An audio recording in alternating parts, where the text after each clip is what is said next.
Boa tarde a todos. Obrigada a todos que estão aqui presentes, porque hoje, no dia 23 de agosto, é o terceiro dia da Semana Nacional da Criança com Deficiência Intelectual e Múltipla. Será direcionado aos profissionais do setor clínico da nossa entidade. Em uma roda de conversa, onde recebemos, através de perguntas, que foram selecionadas para cada um, para sanar dúvidas aos múltiplos olhares terapêuticos. Então, nós vamos começar com as perguntas para todos os nossos profissionais. E gostaria que vocês que estão aí nos assistindo através da live do Instagram e aqui presencialmente, prestassem bastante atenção.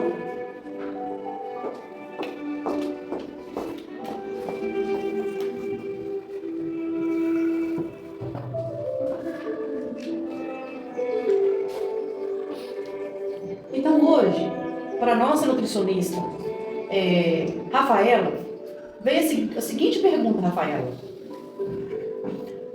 O que seria uma alimentação saudável com recurso financeiro limitado?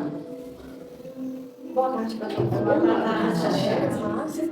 Então, primeiro vamos esclarecer o que seria uma alimentação saudável, né? Uma alimentação saudável seria uma alimentação mais natural possível, né?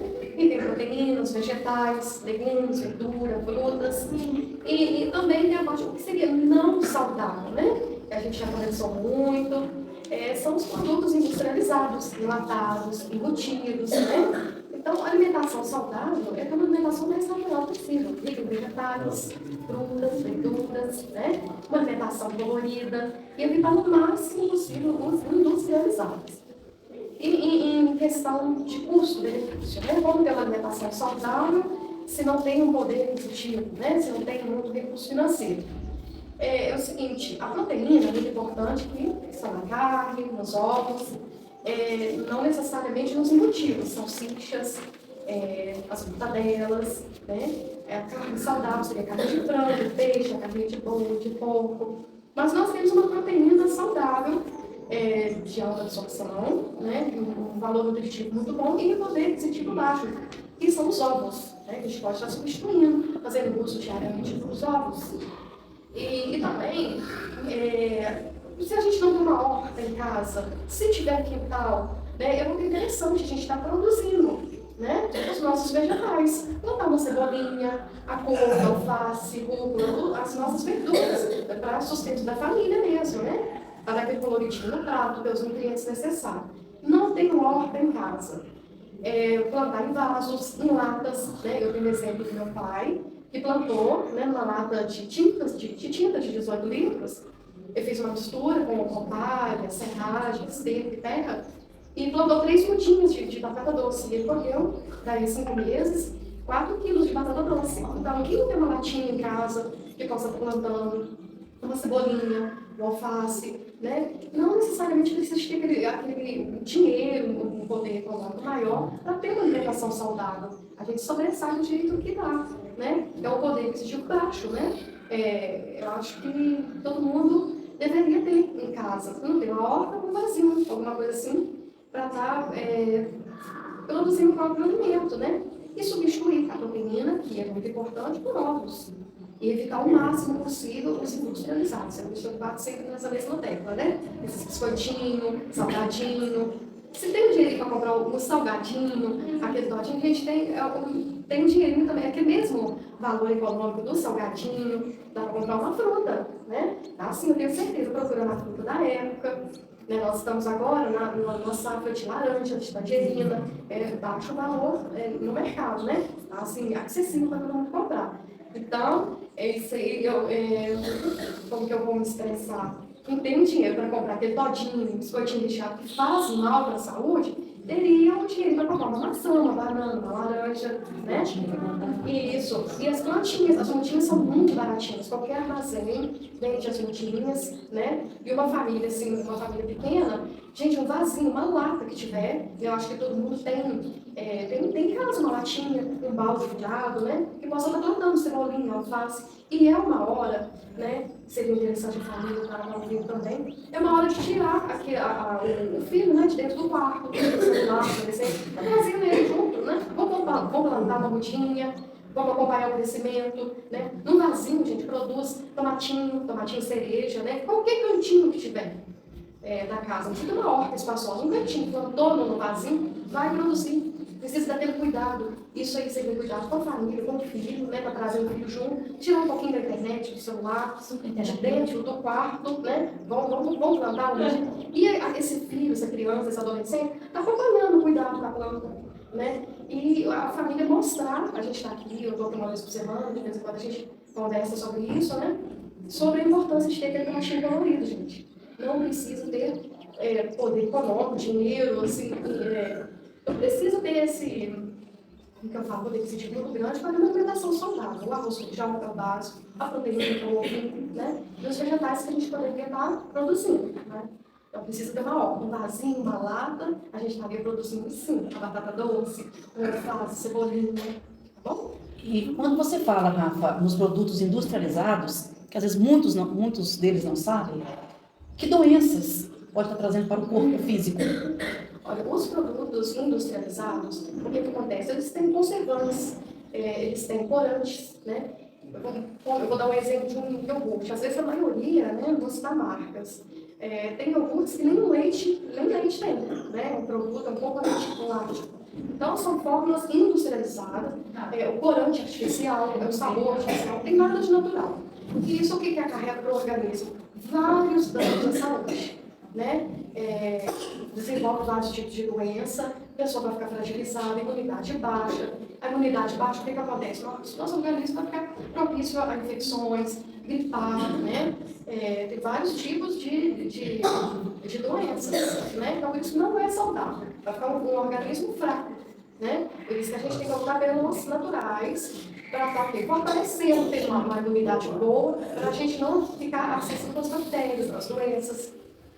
Tá dando para entender? Ô, Rafa, e essa questão de juntar a família, esse momento de fazer o plantio, de colher, de acompanhar a evolução da plantinha ali, né? Para depois ir para o prato, isso também é terapêutico, do ponto de vista de desenvolver a autonomia, né? Da pessoa com deficiência, desenvolver a cognição. Isso é uma terapia, né? Fisioterapia, nutricionalmente. Isso, uma coisa psicologicamente. já deixa um pouco já é uma terapia, movimentando, e tem uma outra questão, né? Porque a gente fala, a alimentação saudável não contribui só para o corpo físico, né? Exatamente, o mental também. O mental também, com certeza. Então tem tudo a ver com o nosso tema. Sim. Está tendo uma conexão, somando e incluindo. Multidisciplinar, né? Sim. Onde um pequeno ato não precisa de ter um poder aquisitivo grande, né? É coisa simples que a gente tem. E está envolvendo, assim, várias coisas, o mental, né? A coordenação, né? E o ato alimentar. Aquela criança, aquele adolescente da família, o tomatinho que nós colhemos na hora, pela alface que nós plantamos. É o diálogo. E sem falar, e sem falar também que não tem um agrotóxico. Não né? Agrotóxico, e é um tipo de defensivo amigo, é tudo natural, né? E coisa, gente, nós moramos no interior, é coisa fácil de ter, é um esterco, coisas orgânicas, né? Coisa fácil de ter, não foge muito da nossa realidade, né? E, Rafa, há décadas atrás, a gente via em filmes, a gente via em novelas, todas as pessoas eram magérrimas, porque não tinha esses produtos industrializados. Então as pessoas eram mais saudáveis. Faziam mais atividade física, andavam mais, não tem esse negócio de controle remoto, celular, né? Videogame, né? Comprar alguma coisa no mercado, tinha que ir no mercado, pelo celular, você já compra, já entrega. Então, assim, a falta de atividade física, né? Ficou muito sedentário, né? A nova geração muito sedentária, e um produto industrializado está aí na internet toda hora, isso aí é mais prático, estimula muito, né? O visual ali, tá olhando, o adolescente, criança, os fast foods, né? Está na internet, assim, os meninos estão deixando essa parte da alimentação saudável nunca desejando. Quem dera se a gente pudesse comer tudo o que a gente gosta, somente o que a gente quer. Chocolate, né? A gente vê muito nos alimentos, os refrigerantes, as gorduras hidrogenadas, né? As gorduras que tem no sorvete, que faz muito mal para a saúde, né? Não é que a gente não vai deixar de comer, né? Um salgadinho, um biscoitinho, um refrigerante, um doce, um chocolate, né? De vez em quando sim, mas isso está se tornando rotina. A gente percebe isso muito nas escolas, né? As merendas, o lanchinho, a maioria é muito raro ver quem traz fruta, o suco, um biscoitinho mais saudável, né? A maioria são industrializados. Isso vem crescendo muito no nosso meio. Eu vou perguntar para todos vocês em relação à alimentação.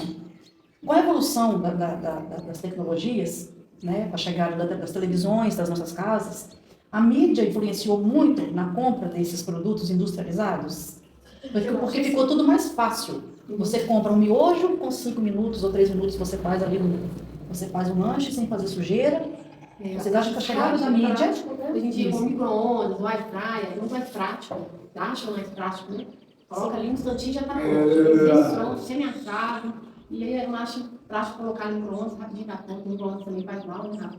Não é saudável. Não é saudável. Não é saudável, né? Melhor mesmo, às vezes, né? Cada rotina. Sim, a rotina de vida da gente, mas a gente tem que reservar aquele tempinho, é muito interessante para as mães, né? Para trazer os filhos, para os meninos, como meninos também. Eu tenho um menino, né? Mas por isso que eu não vou deixar de levar ele para a cozinha, ensinar, né, a importância de fazer comidinha na hora, de colocar aquele colorido. Vai fazer um miojo? Tudo bem, né? Mas o miojo, o que acontece? Ele é uma massa que tem as gorduras, né? Tem gordura saturada dentro. E é bem igualzinho, é um temperinho que faz muito mal para a saúde. Então, vai fazer um miojinho, é rápido, é prático. Coloca legumes, dá aquele colorido, né? Isso é importante. Está ensinando o filho, a filha, tá picando, né? Dando aquele colorido no pratinho, montar um pratinho bonito. E é através dessas pequenas práticas diárias, com atividades cotidianas, que vão desenvolvendo habilidades, né? Seja cognitivas, motoras, e isso vai contribuindo para a inclusão da pessoa com deficiência, né? Para além da casa, né? Os diferentes espaços de interação. E uma coisa tem a ver com a outra. Né? Isso, eu vou fazer uma pergunta para todas vocês também. Vocês acham que a alimentação tem alguma coisa a ver com algum tipo de deficiência? Vocês acham que a alimentação, às vezes, a mãe está esperando um filho, ela não come adequadamente. Esse filho pode nascer com algum tipo de deficiência? Com certeza. Sim. Se sim, quais? Adequados, né? Tanto a ingesta de alimentos que não são saudáveis, né? Isso aí é comprovado cientificamente. A ingesta de alimentos industrializados, né? Para gestante, né? Já está carregando no crescimento do feto, no crescimento do bebê, no desenvolvimento. Então, uma alimentação saudável, gestante, faria sim toda uma diferença, com certeza. Tanto para a mãe quanto para ela. Bom, eu vou tirar uma última uma dúvida que eu tenho aqui, que eu assisti uma palestra do Neuro, que ele disse o seguinte, que na nossa sociedade haveria, assim, no decorrer dos 50 anos, nós teríamos mais bebês autistas por causa da alimentação. O que você tem a dizer sobre isso? Devido a essa alimentação dos tempos atuais. Mas você concorda com isso?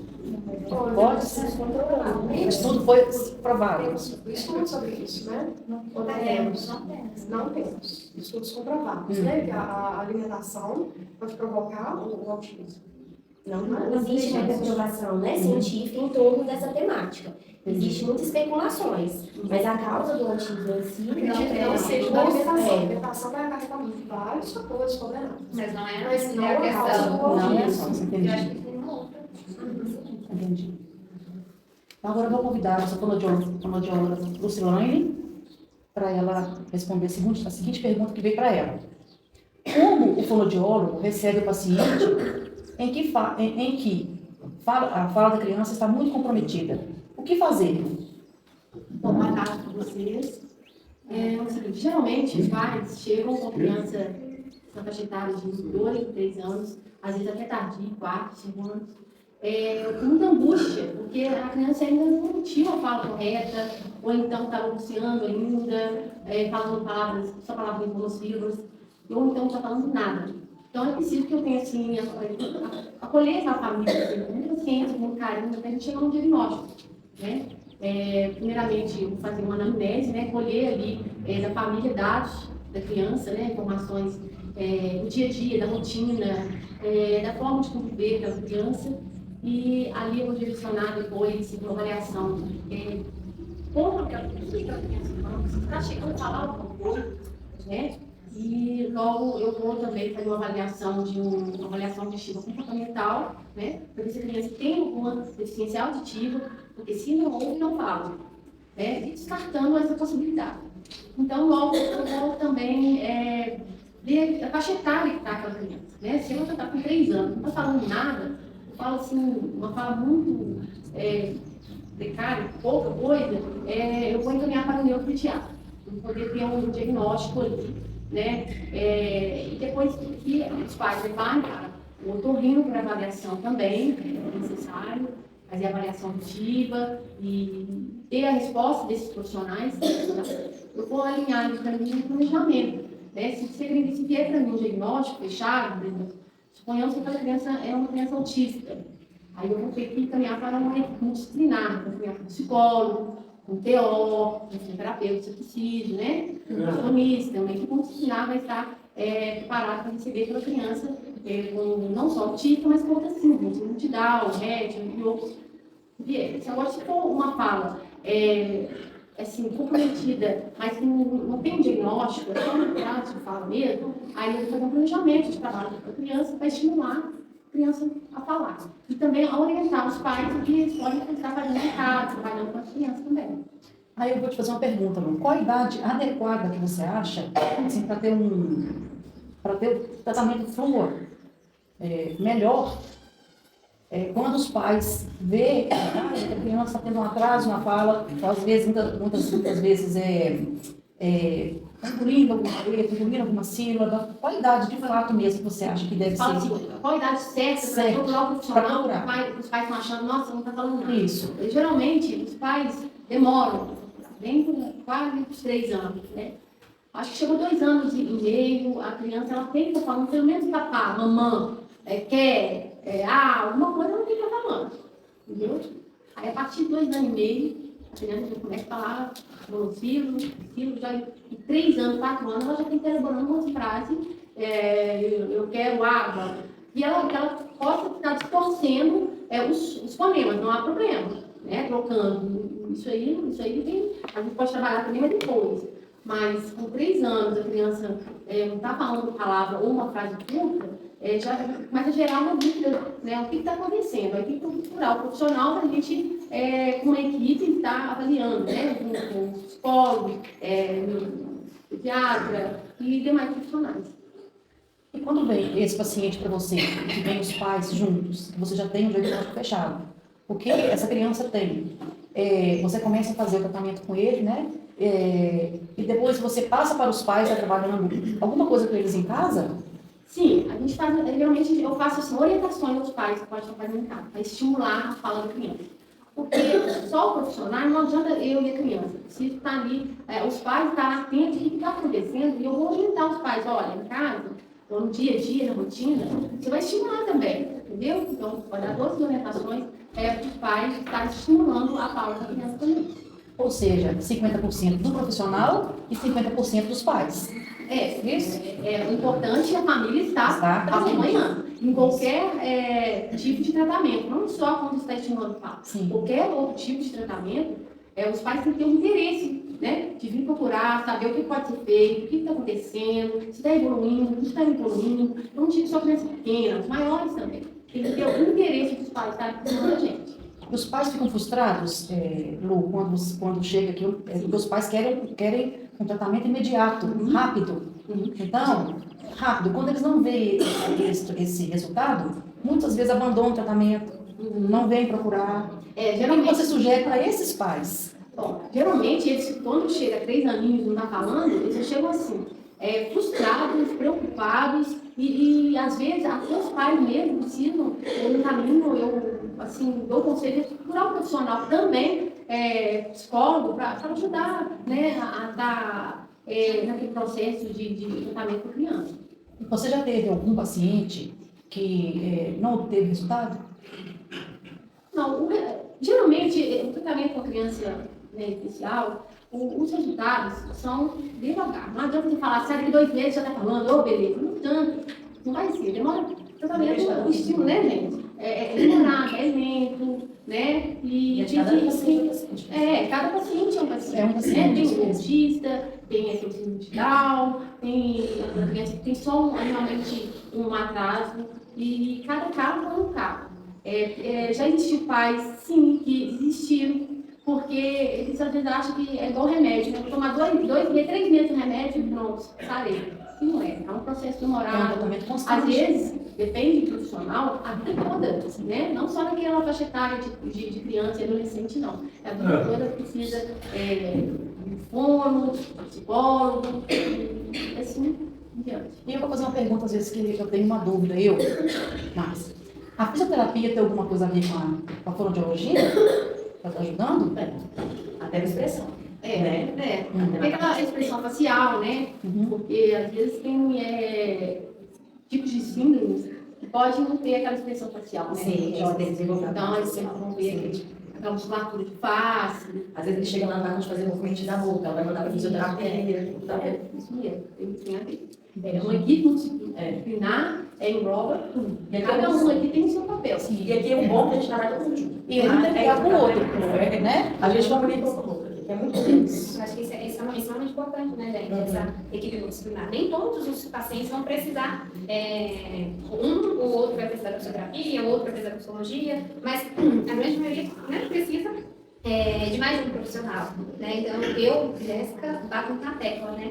É muito importante a gente ter essa equipe multidisciplinar, estar em comunicação, né? Porque às vezes, alguma coisa que eu preciso trabalhar dentro da psicologia, às vezes a fisioterapeuta me ajuda, né? Se eu não conseguir, talvez eu converse com ela, não, Jéssica, a gente pode trabalhar de tal forma para você conseguir o seu objetivo, né? Dentro da psicologia, a gente vai entrar na área da fisioterapia, uma vem vai de cada um tem a sua área, mas uma contribui para a área da outra, né? Com o intuito de desenvolvimento do paciente, né? Entendi. Agora a pergunta é para a Joyce. Como a fisioterapia pode contribuir para a inclusão da pessoa com deficiência? Boa tarde, todo mundo. Isso vai depender de cada um paciente que chega até a mim, né? Principalmente pela qualidade de vida de cada um. Cada um vai chegar assim, a mãe pode chegar e falar assim, meu filho está rolando, a outra, meu filho está sentando, meu filho é cadeirante, não tem como ir tal lugar. Então vai depender de cada um, né, Maria? Depende de cada paciente. Um cadeirante, eu tenho dificuldade de estar indo ao banheiro, aí a fisioterapia vai ajudar ela a estar indo ao banheiro. Às vezes acontece outras coisas também no mundo lá fora, já é da parte da sociedade onde a gente quer incluir. Que às vezes o paciente cadeirante, ele pode ficar com vergonha de ir numa farmácia. Por quê? Eu tenho uma lambreta chegando, empurrando sua cadeira. É vergonha do cadeirante? Não. Não é vergonha do Gestor da cidade. O gestor da cidade, o farmacêutico que não prepara o lugar para ele estar subindo, entendeu? Então, isso é um importante também. Às vezes o deficiente, a família tem a vergonha, o deficiente tem a vergonha. Não, gente, a gente não tem que ter vergonha. Né? Às vezes o problema está lá fora, não está no paciente. Então eu ensino tudo isso ao paciente estar monitorando sua cadeira, ir no banheiro, aí tomar seu banho, assumir nos lugares, né? Então depende de cada paciente do jeito que ele vai chegar para mim. Tem um paciente, às vezes ele vai chegar, mas eu não estou dando conta de passar do sentado para o de pé. Eu vou trabalhar isso, ele tem tanta dificuldade de sentar, às vezes, na igreja, de ajoelhar na igreja. Isso é importante para mim, essa é a sua dificuldade, então a gente vai trabalhar essa dificuldade do paciente. Então depende de cada paciente como que ele vai chegar e vai me falar a sua dificuldade, entendeu? É de cada um. O que a Joyce está falando aqui, gente, sobre a rampa, né? Como então é importante, a própria sociedade está cobrando da gestão, né, do município, né? Essas rampas, né? Por isso que é a questão da inclusão. A sociedade toda, família, o vizinho, o colega, todo mundo cooperando com a pessoa que tem essa dificuldade de locomover, com as rampas, que a gente já vê isso em várias cidades, né? Não tem rampa de acesso para ele. O visual, o deficiente visual é super difícil, a fisioterapia trabalha muito, né? A questão de espaço e tudo. E lá fora, tá preparado? Pois é. Entendeu? Às vezes o paciente tem vergonha de pensar, ele tem que ter vergonha. A sociedade lá fora, a cidade lá fora, que tem que ter vergonha de não ter como receber esse tipo de turista ou de, como eu falo, de um cliente, não tem essa recepção, entendeu? Esse lugar adequado. Muitas vezes também o papel do terapeuta, seja de qual área, né, terapêutica for, é levar informação sobre esses direitos, né, tanto para a pessoa com deficiência, quanto para a família da pessoa com deficiência, né? Então, muitas vezes a gente faz também essa ponte. E é a forma de incluir. Então, às vezes também, a gente, igual eu vejo muito, às vezes tem uns direitos e não sabem onde que a gente caminha. Para assistência social. eles não sabem isso, né? E o bom da PAI que é? Tem tudo isso, né? Tudo isso. Tem tudo. Tem psicólogo, tem fono, tem nutricionista, tem tudo isso, né? Então, Joyce, aí você tem vários pacientes. Dentre esses pacientes, você quer trabalhar com eles que eles sejam mais independentes. Isso. E quando eles chegam aqui, olha, eu quero ser independente, porque ele se tornou um deficiente no decorrer da vida. Só que ele não aceita. Às vezes, até outro ponto, às vezes os pais têm um problema assim, chave também, super protege. Entendeu? Aí eu falo assim, às vezes eu até falo para os pais, não, deixa ele fazer. Do jeito dele, do jeito dela, mas ele tem que fazer. E é assim que ele vai aprender. Não adianta eu fazer só aqui, aqui na minha sala. Ele tem que fazer lá fora, ele tem que fazer na casa, ele tem que fazer na onde ele for. Então isso também é super importante, a gente tá falando com os pais. Linka né? com o que a Rafa estava dizendo. Como fazer isso? Incentivando a atividade de vida prática diária. Né? Então, O pai quer ajudar a cadeirante a tirar a blusa. Não, ela dá conta de tirar a blusa. Tirar a blusa. Entendeu? A gente tem que deixar. Eles são importantes, igual a gente. Não tem que deixar eles também. Tem que super proteger. Os pais que a gente quer, eu sou mãe, eu me a gente quer fazer meu filho. Quer fazer tudo, né? Mas não, tem que deixar da forma deles, do jeitinho deles, eles têm que deixar. Porque, geralmente, às vezes os pacientes chegam em casa e falam assim, olha, eu senti dor, então em casa eu não vou fazer.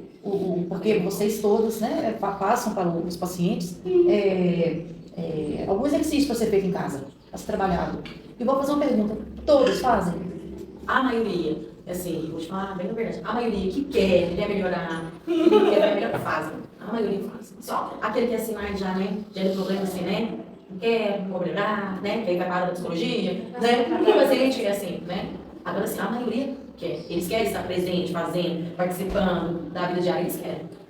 Né?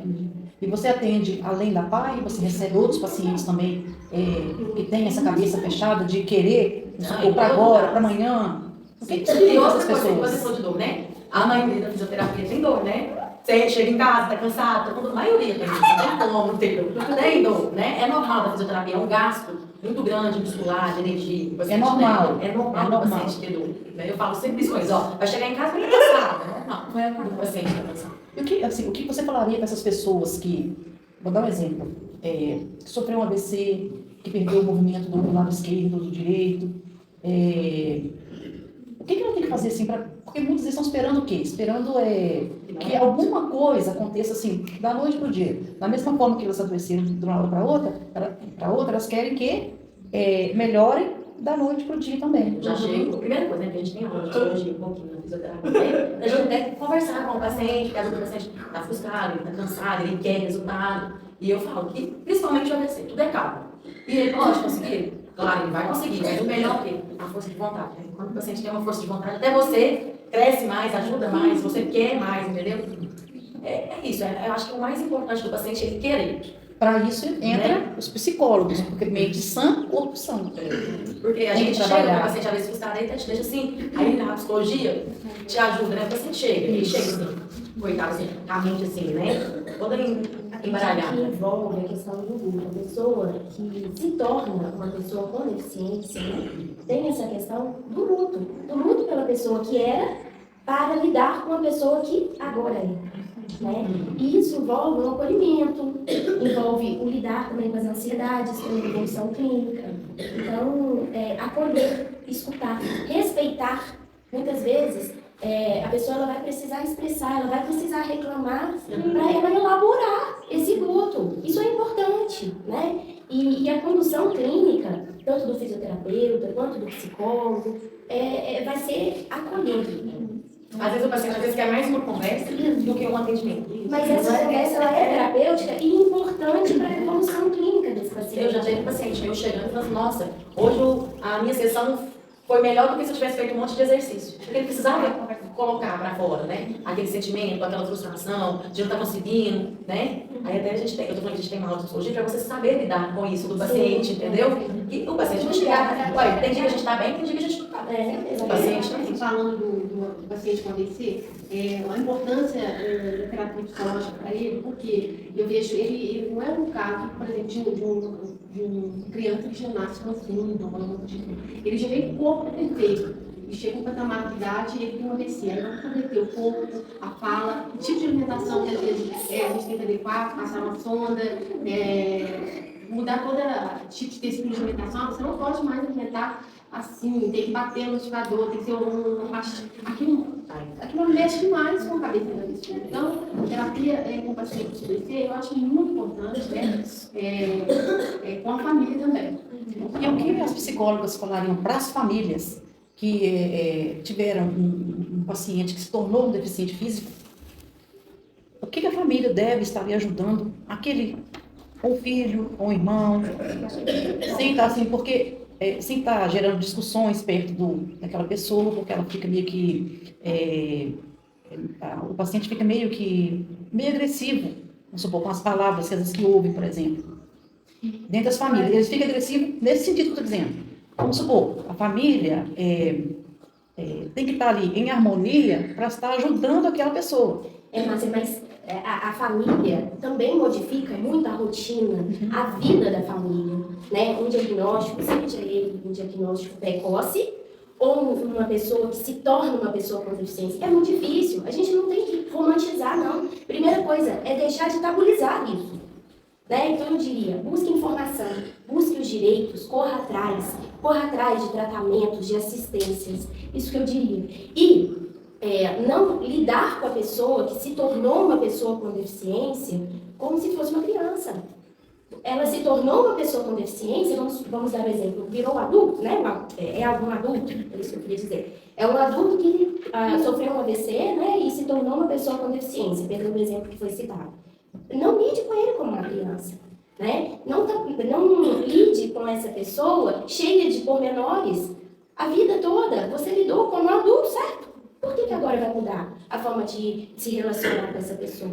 Então, eu acredito que a primeira coisa é tirar a pessoa com deficiência dessa posição, né? São pessoas que carecem de intervenções especializadas, assistências especializadas, né? É uma nova vida, né? Não é fácil para a família. Então, muitas vezes a família não vai compreender. E tudo bem. É um processo de luto. E é um processo de luto. A família também está passando por um processo de luto. Exatamente. Não é uma questão só do paciente. Exatamente. Todos os envolvidos. Todos envolvidos. Entendi. Então, a próxima pergunta é para vocês duas. Qual o papel do psicólogo no desenvolvimento infantil? Por que a busca por avaliação psicológica quando se tem uma suspeita de diagnóstico ou atraso no neurodesenvolvimento? Essa pergunta é uma pergunta que surge muito na nossa clínica, né, Jéssica? Muitas vezes, os pais falam assim, nossa, mas a pediatra me pediu para procurar um psicólogo, meu filho tem 2 anos, o que o psicólogo vai fazer com meu filho com 2 anos? Né? Gente, o psicólogo, é claro, o psicólogo capacitado para isso, porque nem todo psicólogo, quando sai da faculdade, tem essa capacitação. Então, precisa ser um profissional com formação em desenvolvimento infantil, né, em neurodesenvolvimento de preferência, né, para que o psicólogo faça uma avaliação. Nós temos os marcos do desenvolvimento. Se a criança, vamos pegar com 6 meses aproximadamente, não está apresentando um repertório de comportamento que se é esperado para aquela faixa etária dela, então a gente vai precisar avaliar, né, e encaminhar para as áreas de acordo, né, com a equipe multidisciplinar, que nós estamos enfatizando aqui a importância disso, para avaliar esse desenvolvimento de uma forma global. Dentro da psicologia, nós temos vários recursos. Dentro da neuropsicologia, uma gama de possibilidades para avaliar diferentes repertórios e desenvolvimentos. Por exemplo, a área de socialização dessa criança, cognição, a linguagem. Nós não vamos intervir na linguagem. Vamos intervir junto com o fono, né? Se chega pra gente, né? A gente vai avaliar a linguagem, se tem alguma questão, a gente vai encaminhar para a poli. Exatamente. Avaliar e trabalhar, né? A parte motora, a parte de autocuidado, né? Então tem todo um processo de repertórios que a gente vai avaliar. O psicólogo trabalha com comportamentos. Então, qual o repertório comportamental que é esperado nessas áreas que nós citamos, né? De acordo com os marcos do desenvolvimento, isso não está vindo da cabeça da Mariana, da Jéssica, né? De ninguém. São estudos científicos, né? Então, assim, e a partir disso, não está apresentando certos repertórios? Ok, então vamos avaliar de uma forma mais pormenorizada. Então, por isso que o pediatra indica a psicologia, né? E também é importante fazer o acolhimento A família, muitas vezes, ela chega muito ansiosa até nós, né? Meu filho está apresentando um atraso no neurodesenvolvimento. O que eu vou fazer? Para onde que eu vou? Né? Fica meio perdido. Com razão, porque você vai lá dar um Google, né? Sintomas de autismo, sintomas de TDAH, pronto, né? E às vezes é mais desinformação do que informação. É aí que entra o ponto negativo da conexão da internet, onde eles buscam informações, ao invés de estar vindo, né, através de um profissional, Aí está vai a conversando. questão do psicólogo, no caso, acolher essa família, né, respeitando todo o processo, dando acesso às informações coerentes, às informações científicas, né, e fazendo o acompanhamento, a assistência à pessoa com essa suspeita, né, do atraso do neurodesenvolvimento, a criança, no caso, né, de uma forma precoce, e a família, fazendo esse acolhimento também da família. Uma pergunta para vocês agora, todos nesse sentido. Quando chega o paciente para vocês, e que vocês falam, ó, o filho de vocês tem que fazer esse tratamento, esse, e aquele paciente não retorna, e vocês, às vezes, de uma forma meio que, né, entre aspas, ficam sabendo que esse paciente procurou um outro psicólogo, uma outra fono, uma outra fisioterapeuta, uma outra nutricionista, uma outra assistente social para tirar outras dúvidas, para saber se de fato aquilo condiz com o que vocês falaram. E depois retornam para vocês de novo.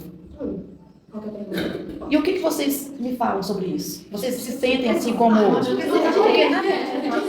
Como mãe, eu entendo isso como uma atitude natural. Né? Não, no sentido assim, de um pai às vezes não está aceitando o que vocês falaram. Aí eles vão em busca de outro. E depois, quando eles veem que aquilo de fato eles retornam para vocês. Nossa, nossa, isso é tão importante hoje em dia, porque ele vai realmente, né? Aí entra a questão que nós estamos conversando multidisciplinar, porque são diferentes olhares que vão se complementando. Então isso às vezes até se faz importante. Porque isso acontece. Acontece Muito, né?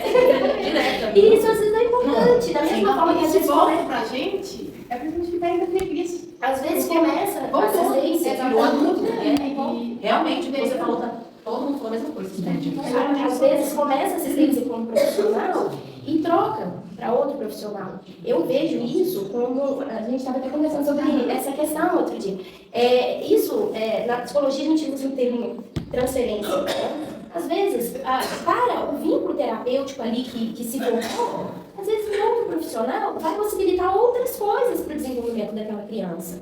Então, a gente não tem que levar para o pessoal, sabe? Eu acredito que é uma questão profissional. E que aí a gente vai precisar visualizar o que vai ser melhor para o desenvolvimento daquela criança. Não é o que vai ser melhor para a Mariana ou para a Jéssica. Entendi. A próxima pergunta ainda para vocês duas. Como as pessoas com deficiência no município de Resende Costa chegam a vocês, profissionais clínicos da PAI? Eles chegam, né, através do encaminhamento da escola, do encaminhamento do médico, né, procura, né, por todos nós, o encaminhamento é A maior parte da demanda são dos nossos meninos aqui da instituição, né? Sim, já tem encaminhamento, já tem da escola ou com algum médico, né, ou outro profissional. Mas a maior parte são as nossas crianças e adolescentes aqui da instituição. E o que vocês acham que chegam até a nossa assistência social? Do olhar de vocês, como psicólogo, como nutricionista, que chega até ela. Eu tenho um exemplo que aconteceu, né, de um paciente nosso que não estava usando um aparelho auditivo, né, que é um aparelho ganhado pelo SUS. Então, eu precisava saber o motivo pelo qual não estava usando, se aquele aparelho quebrou, se estragou, o que estava acontecendo. Então, a gente ajuda o colega para ver o que está acontecendo com esse aparelho e ela tomou as devidas providências para a família, a escola, né, para saber o motivo. Porque o trabalho da assistência social é um trabalho que visa garantir os direitos. No caso da pessoa com deficiência e também da família. Aí, complementando o que elas falaram, às vezes a questão da pessoa com deficiência, ela permeia o direito da família também. Se a família tem os seus direitos garantidos, ela tem uma função protetiva que fortalece a pessoa com deficiência e como que eu vou dizer, e evita casos de violações de direitos, que o trabalho do assistente social visa evitar situações de violações de direitos, de rompimento de vínculo familiar. E aí a gente trabalha, né, com intervenções, com orientações, com encaminhamentos, com trabalho interdisciplinar, para avisar isso. Às vezes as pessoas pensam que o nosso trabalho é só em relação à questão da renda, que também é importante, né, a gente dar encaminhamento, entra com os casos de benefício, seja do BPC, seja outros benefícios previdenciários, seja encaminhamento com Bolsa Família, porque a vulnerabilidade econômica gera uma série de violações de direitos das pessoas com deficiência e as pessoas de modo geral, mas também é um acompanhamento e uma orientação para as famílias, para os usuários, né, para o indivíduo no geral. Então, esse é o seu papel dentro da instituição. Trabalhando pela garantia dos direitos das pessoas com deficiência e das famílias. Quando você fala no BPC, muitos pais não compreendem o que é o BPC. Todas as pessoas que têm algum tipo de deficiência conseguem receber o BPC? Não, nem sempre. A questão do BPC é um benefício do governo federal, mas que ele é avaliado pela Previdência, pelo INSS. O primeiro critério que a gente precisa olhar é a questão da renda, porque tem um critério de um salário mínimo dividido por 4 na casa. Então, se não está dentro do critério de renda, muitas das vezes são alguns casos, né, que acontece de uma renda um pouco maior e não conseguir, né, a gente consegue caminhar com o advogado entrar com recurso, mas a questão da renda é primordial, a questão do laudo médico, porque às vezes a deficiência ela não é incapacitante para o mercado de trabalho, e às vezes a inclusão no mercado de trabalho é importante para eles, né, para essa inclusão social. Aí precisa avaliar essas situações. Às vezes também os casos de documentação, porque para entrar com os benefícios, né, e é um direito de todo cidadão a questão da documentação. E o que muitos não sabem, Elisa, é que você, como assistente social, vai poder explicar para nós melhor. Na questão do PPC, muitas famílias, a gente sabe que um salário mínimo, dependendo da deficiência que a criança tem, o adolescente tem, um salário mínimo não dá. Então, esse pai e essa mãe, ela não pode trabalhar, porque ela não pode ter uma renda extra. Então, eu queria que você explicasse o porquê disso. O caso da renda, hoje existe, vou te falar duas coisas. Hoje existem meios de provar os gastos. Tem famílias que são fora do critério de renda e provando os gastos da pessoa com deficiência conseguem a concessão do benefício. Existem outros casos que estão sendo feitos na Justiça Federal, que aí tem uma avaliação deles, lá dos profissionais, que concedem os benefícios, né? Em casos, aqui a gente tem casos que é por R$40, outro por R$100 a mais na renda, não ultrapassa. Mas a questão da renda é importante porque também tem famílias que têm uma renda muito alta e que entram com benefício, né? E existem os casos também de, por exemplo, pelo SUS, conseguir, às vezes, gastar com medicação, com direito, ser adquirido pelo SUS, a questão de fraldas, as questões de suplementos. Existem não só a questão da renda, mas também existem outros caminhamentos e outros direitos garantidos. O que muitos pais não sabem que tem direito na questão das fraldas que você falou, e outros mais? O que eles não sabem? Eu acho que é a questão da informação, né? São direitos recentes, hoje a gente fala, a política de assistência, ela não está consolidada, ela está em constante, né? A gente está construindo, a gente construi enquanto profissional, as pessoas constroem enquanto cidadãos, a gente vai na semana que vem na conferência regional da política de assistência social, a gente está sempre construindo, né? A questão do PPC, por exemplo, existem pessoas que tiveram concessão do benefício quando crianças e hoje têm condição de ser inseridas no mercado de trabalho e muitas vezes não entram, porque a renda o cruzamento de idade, a questão da renda vai tirar o direito do PPC. São questões a serem avaliadas, a serem discutidas e serem levadas para frente, né? Porque então, é um direito também, para ser revisto, né? A política precisa evoluir constantemente. E a gente precisa estar sempre discutindo, sempre estudando, sempre se capacitando e levando para frente, para a gente conseguir os avanços necessários. Eu vou mudar o roteiro aqui agora para a gente fechar. Em relação ao nosso tema, conectar, somar, para construir inclusão, o que veio de benefício para vocês, na área de vocês, na questão deste tema? O que evoluiu de quando vocês começaram para cá, na relação que a conexão veio, as tecnologias veio para somar e para vocês construir uma inclusão? Veio para somar, para que vocês fizessem a inclusão fosse mais avançada. Nós podemos pegar o exemplo da pandemia, onde nós estávamos, né, numa situação de vulnerabilidade em diferentes esferas, né? E através da conexão, nós tivemos a possibilidade de estar em muitas casas e de acompanhar muitos, né, os nossos assistidos aqui da APAI. Na ocasião da pandemia, eu estava aqui na APAI. E eu tive essa possibilidade, né, de conversar por videochamada, de dar uma assistência, uma orientação à família, né, Então, eu acredito que a tecnologia ela vem também para nos auxiliar, né, nessa conexão. Hoje a gente consegue, através da tecnologia, da internet, ter acesso ao outro lado do mundo.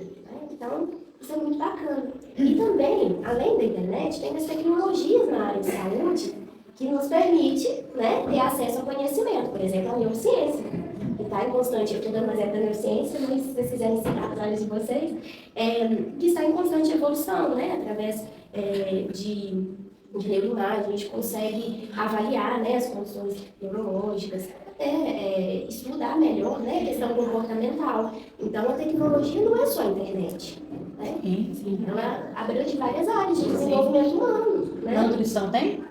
Tem, com certeza, né? Com a tecnologia, a tendência é evoluir nessa área também, levando conhecimento para as pessoas, né? E a gente também, né? Recebendo conhecimento. Foi muito mais fácil em curso, né? você não podia estar lá no lugar, mas você fazia tudo online. Mas na sua área e na área da fonoaudiologia, né? na fisioterapia e fonoaudiologia, na questão de equipamentos. Os equipamentos, em questão de evolução, evoluiu muitos, né? Mas o fisioterapeuta também tem muita criação. Sim. Tem muita criatividade. Principalmente do jeito que o paciente chega. Você não precisa mexer naquele material que você tem ali. E aí? Bom, você tem que criar na hora, né? Você tem que ter aquela criação. Ainda mais com criança. Nossa, a área para você criar com criança é muito bom. Né? Você não precisa ter tanto material, mas ter elaboração. No nosso caso aqui, ainda bem, né? Nós tivemos a oportunidade, de ter uma mesinha interativa para os autistas, né? Que é uma mesinha de custo muito alto. E eu trabalho muito pela mesinha com as crianças autistas, para poder estar desenvolvendo uma parte cognitiva.